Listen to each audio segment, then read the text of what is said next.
Mimi nawaeleza ndugu zangu watu wa Kisumu, mimi niko hapa leo, takuwa hapa kesho, takuwa hapa kesho kutwa.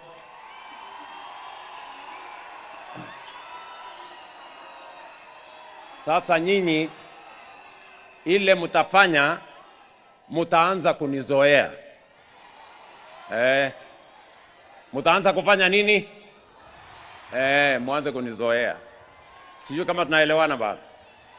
Tunaelewana? Na kazi ya kubadilisha taifa letu la Kenya inaendelea.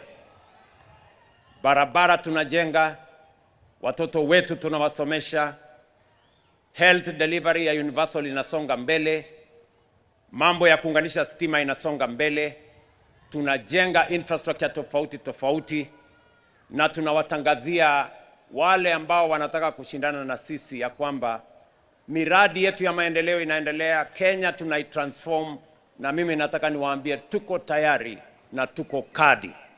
Kama mnataka hiyo, tuko kadi tayari.